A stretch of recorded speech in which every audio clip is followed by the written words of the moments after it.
Chetan Bhagat. It is really considerate of you to write a letter to me and many others like me at the time when the valley is going back to a 2010-like situation, or should I say like it has always been, on the edge. Your letter is like one of those scoop-whoop listicles that give readers reasons for things to do and things not to do. One of the points in your listicle refers to the will of women. I have always felt that women are underrepresented in any society, Kashmir being no exception. Being a woman, I believe that I can be the one who makes that start, and thanks to your letter for invoking that sense. Your rational appeal comes after a cold-blooded murder of 6 persons in Kashmir. I wonder how you missed that. Now that you have missed, let me bring it to your notice. On Tuesday, 2 protesting youth and a woman were in Handwara. The 2 men were protesting because a girl from their locality had allegedly been molested by an army personnel. She was taken to a protective custody. Next morning my Facebook timeline was flooded by links to a confessional video of this girl. The girl was seen confessing that she had not been molested. This was the state's way of slamming the critics of AFSPA and army men and partly justifying the shooting that killed 3. For next 5 days, she and her father were kept in a protective custody for their safety, as police claimed.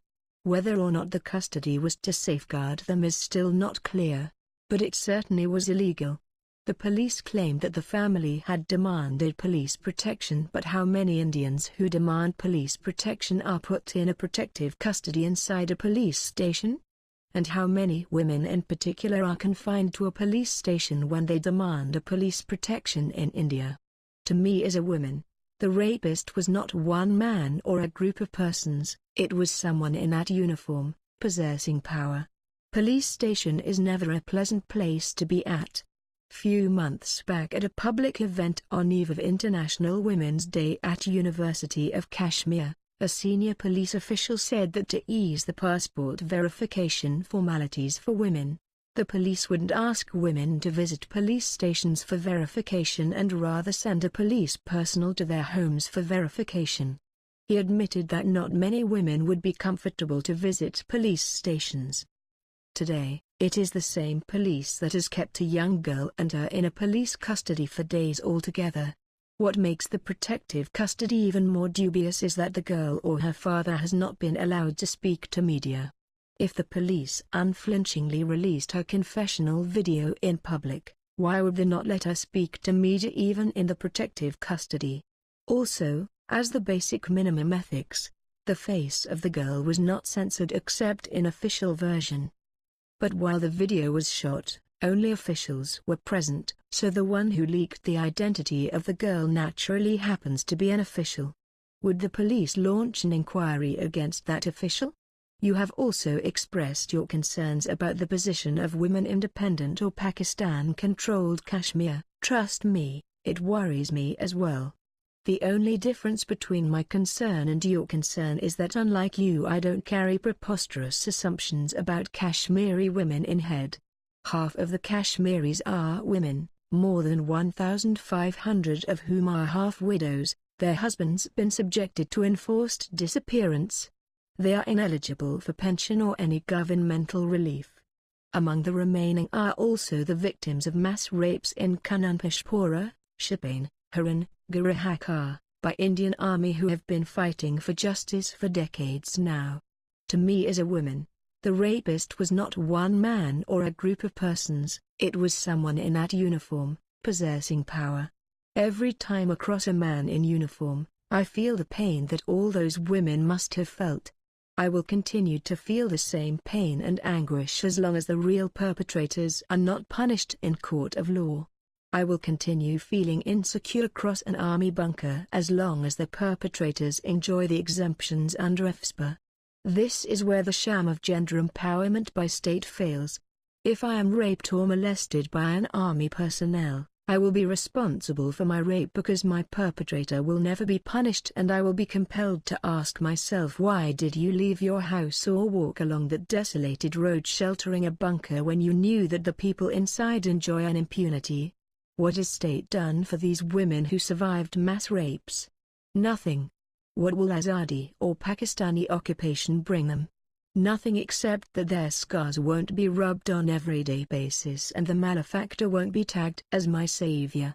The rest of India should not ask for the removal of Article 370. Right. Instead the rest of the India should ask for removal of UFSPA. Emancipation of women is sadly looked upon by most of the intellectuals as a commodity that you can make available for women. Your tone also reveals your assumption that women are not politically active in the state. What you have mentioned in your letter about the will of women is what is expected of any outsider to say. Even I don't see many women protesting on streets and pelting stones. But to assume that women don't have a say is not so rational, because every young boy pelting stones on a street is someone's husband or son or brother or a friend. What a man expresses on street is his cumulative experience from his father, mother, siblings and friends. The relative of those disappeared regularly stage a protest in Srinagar because they want any goddamn information about those that they lost. They all have a clear opinion about who they want to integrate with and who they want freedom from. Do they not matter? Emancipation of women is sadly looked upon by most of the intellectuals as a commodity that you can make available for women. During my days at university we were called for a television debate on Kashmir elections.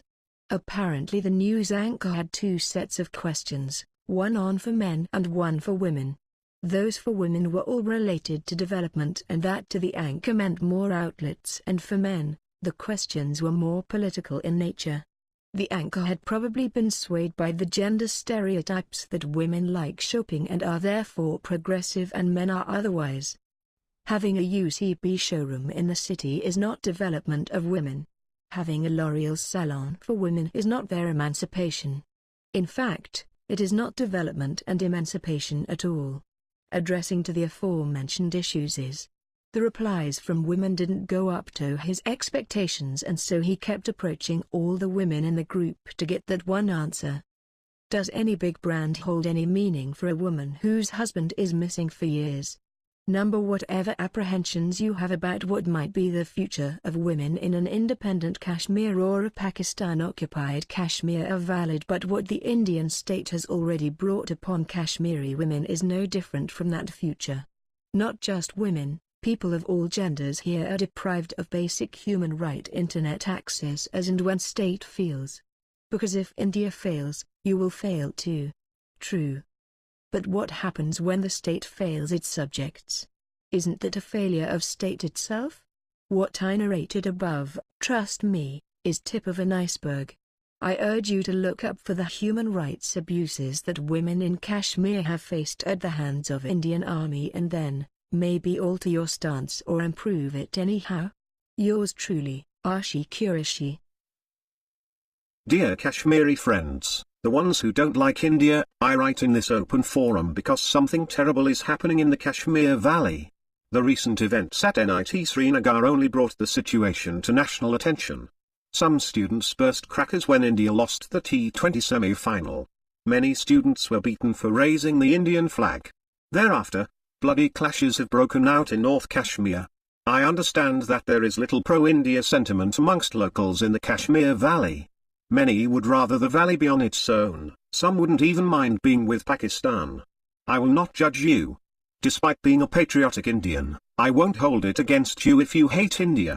You must and do have your reasons for it. However, allow me to present another point of view. Allow me to tell you how your future will be best, on a practical basis, if the Kashmir Valley integrates and assimilates with India. This is not an emotional, political or historical argument. It is simply more rational for people in the Kashmir Valley who seek a better future to do it with India.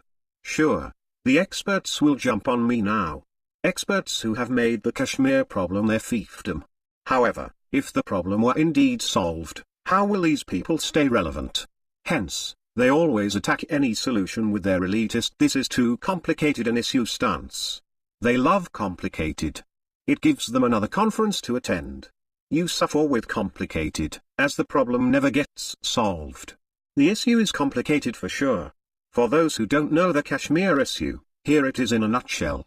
India became independent. Princely states were assimilated. Jammu and Kashmir didn't accede. Pakistan attacked Kashmir, took half of it, and still controls it.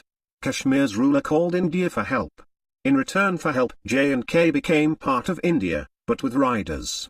J&K would have its own constitution, have more political independence than other states, while the centre would handle defence, foreign affairs and communications. In theory, it was a good solution, a sort of one country, two systems approach. In reality, it never worked. Instead of two parents as planned, J&K became nobody's child and an orphan. Pakistan took advantage and used the common factor of Islam to start a militant movement. The Indian army tried to control it. However, it is difficult to control terrorism that coexists with a civilian population. Case in point, even the world's superpowers appear unable to control Islamic State. Hence the Indian army, and India, only got a bad name in the valley. Thus the "We Hate India" slogans and perennially unsolved Kashmir problem. The question is, what is a Kashmiri youth to do now? First, it is important for everyone, not just Kashmiris, to understand the area and people involved. The J&K map we see in Indian textbooks is far from what exists on the ground. Half of what we see in the map is taken over by Pakistan and China. Even though India may claim it, unless we are okay with heavy civilian casualties, which we are not, we will never get it. Hence, let's just focus on the half under Indian control, which can be divided into three areas: Ladakh, Jammu and the Valley. Most of the trouble is in the Kashmir Valley. This is only around 7% of the area Indians see on the J&K map and approximates the size of Manipur. In terms of people it is 7 million, roughly the population of Chennai. The terrain is rugged and the area is completely landlocked. Even if we were to indulge the argument that India is a terrible country and so Kashmir Valley should be on its own, can you really build a sustainable country out of it? It will be a tiny stub in a troubled area, abused by both India and Pakistan. With no real economy and extreme dependence on its giant neighbors, it risks becoming a cesspool of terrorism, drugs and smuggling. There is also a risk of its being taken over by fundamentalist Islamic forces. It is unlikely anybody from outside would invest money in such a dangerous place. There would be no jobs and no safety. Would you want to live there? Ditto if it joins Pakistan. India is seen as a major emerging market economy. Pakistan is not even seen as a real economy. Another issue is women's rights. Half of the valley's people are women. Given their hold of fundamentalist Islam, their rights would be curbed under both the independence and Pakistan options. This half of the population would be better off with India. Or do what women want not matter? If you are Kashmiri and care for Kashmir, the best thing you can do is to integrate with India. Your population size is small, only 7 million. It is not unthinkable to unite them and create a group of people that talks real business with the Indian government. Your local politician won't talk assimilation, as he or she would rather hold more power than a typical state government in India. However, for you, the youth, the best bet is to make the valley truly part of India. The rest of India should not ask for the removal of Article 370. The 7 million people in the valley should. Kashmiri Pandits who were made to leave the valley need to be brought back. Terrorism is no solution, nor revenge and retribution for Indian atrocities. Terrorism is only going to harm people in the valley most. So, it is youth in the valley who have to now start a movement to really solve this problem. Get rid of Article 370. It is not empowering Kashmir. It is only empowering your local politicians, who frankly can do nothing for you without Indian integration. Don't blame the Indian army. It has the tough job of weeding out terrorists from a civilian population, which is almost impossible without collateral damage, terrible as that might be. However, blame those truly responsible, the Pakistani army, the local leaders who exploited the situation and the experts who did nothing for you. Don't burst crackers when India loses. Don't feel good when India fails. Because if India fails, you will fail too.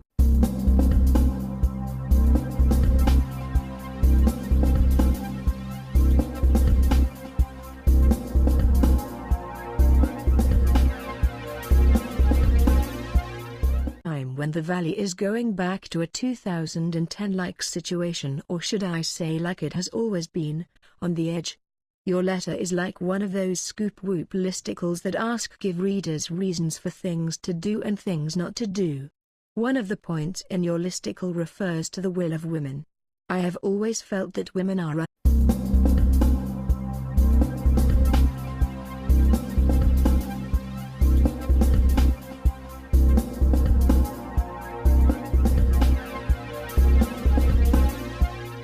Dear Chetan Bhagat, it is really considerate of you to write a letter to me and many others like me at the time. This girl. The girl was seen confessing that she had not been molested. This was the state's way of slamming the critics of AFSPA and army men and partly justifying the shooting that killed 3. For next 5 days, she and her father were kept in a protective custody for their safety, as police claimed. Whether or not the Kashmirs are represented in any society, Kashmir being no exception. Being a woman, I believe that I can be the one who makes that start, and thanks to your letter for invoking that sense. Your rational appeal comes after a cold-blooded murder of 6 persons in Kashmir. I wonder how you missed that. Now that you have missed, let me bring it to your notice. On Tuesday, 2 protesting youth and a woman were in Handwara. The 2 men were protesting because a girl from their locality had allegedly been molested by an army personnel. She was taken to a protective custody. Next morning my Facebook timeline was flooded by links to a confessional video of